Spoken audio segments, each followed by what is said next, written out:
Hi, everyone. It's KB from KB Sports Media, and I'm here with DJ Primo. Yes, he is the official DJ for today's event, and he's also a veteran. Tell us a little bit about you and what branch did you represent?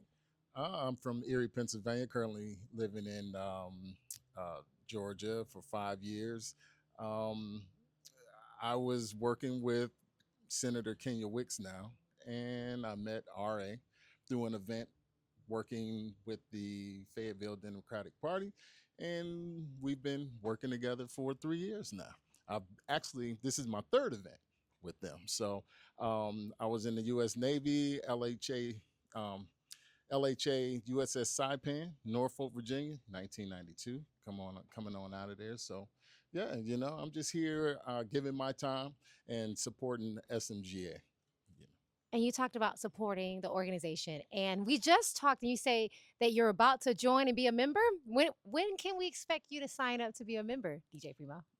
As soon as my kids get off of my back, When is that going to be? probably never, Never.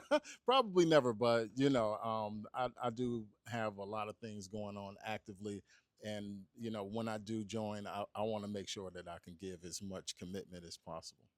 You said that you've been doing this for 3 years, coming out supporting. Why do you continue to come out? What's so important about this organization that you said, I want to keep supporting year after year? Well, veterans just aren't respected the way they should be. Especially, I don't really. I'm not saying that those that have been injured as a military veteran or who is suffering from post traumatic stress disorder has any. It's just that some come out in some very deep situations in war, and they just experience a lot, and they come home. People don't know. They hear the story, but the real experience is serious. So I just through my experiences of meeting people when I was in, I just want to try to do what I can at least. You talked about wounded veterans, you talked about veterans with PTSD. How does this organization, SMGA, connect to that for you on a personal level? For me, it inspires me, and because I went through 5.5 years of um, mental anguish, depression. 5.5 years, I was diagnosed schizoaffecto, um, in and out of the hospital, 302 3 times. This was 2010 to 2015, 16. So I know what it's like to have an imbalance and not be able to really sustain yourself in society, meaning uh, going to therapists, really, being on medication. So I know exactly what it is. It's not something that I have to wonder about, so.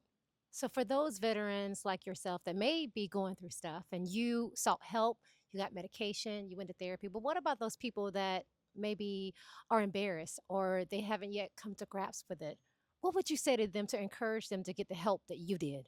I would tell them that the people around them, if they are not supportive of them to seek help, then um, they are not people that really, really love them, because it's a serious situation. And, to go a little bit deeper, I talk to people about certain situations that happen in the world, or mainly here in the United States, when we have these unexpected bombings or shootings, and how people say going postal. People are seriously going through things in their mind, and they just didn't get the help that they needed.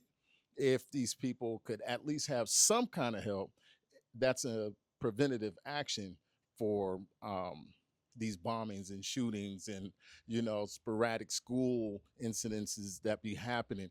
Most of them, they're just not getting the help. And if we could get more help for these people, I think a lot of this stuff would at least subside. So.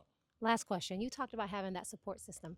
Who were those people around you in your life that supported you and encouraged you when you decided to go get help? Well, my biggest supporter was my sister Monica. You know, we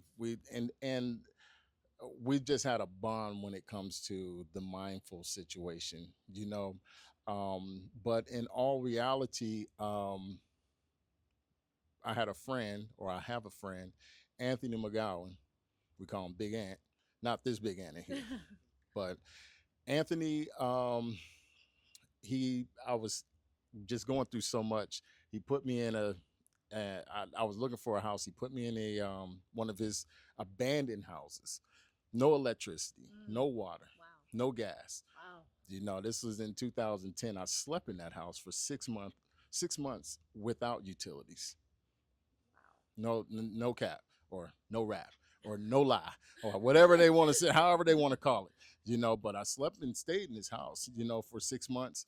Um, I ended up getting on disability, and you know, the city, or city and state, they helped me get all kinds of funding and stuff, and ended up getting the utilities on. And Anthony, he kept saying, you know, like, and on top of it, you know, I was going through, you know, drug abuse, alcohol abuse, you know what I mean?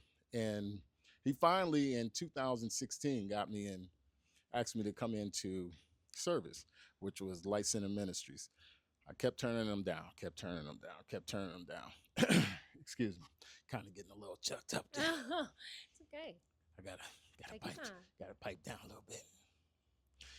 But finally, I accepted his invitation to go into Light Center Ministries, pastored by Pastor Curtis Jones, which I'll be doing his wedding in Pennsylvania, August 8th. Congratulations. I don't know if that'll make it, but but anyway, I went into Light Center Ministries in 2016, and that there was the turning point when I found God. Mm. You know, the connection with my therapist, medication, and God changed everything, especially God. You know, I stopped DJing. I prayed for him to take lust away, the drugs away, alcohol away. And when I say it was like an immediate action, it was immediate.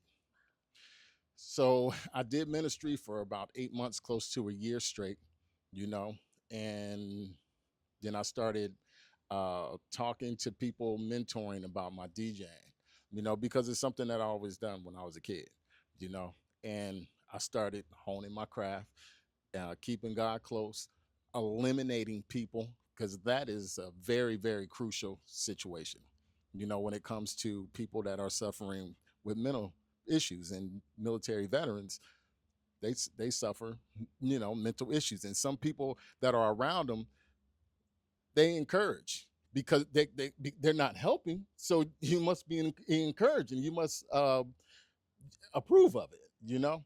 So anyway, you know, one of the biggest things, if I can finish talking, is for them to be able to find God, you know. And I think if they can do that, they'll be definitely okay. I love that there's a combination for you. Mm. There was your religion, there is therapy, there's medication, and support from your loved ones. Thank you so much, DJ Primo. All I right. appreciate Thank you all so much. It's KB from KB Sports Media.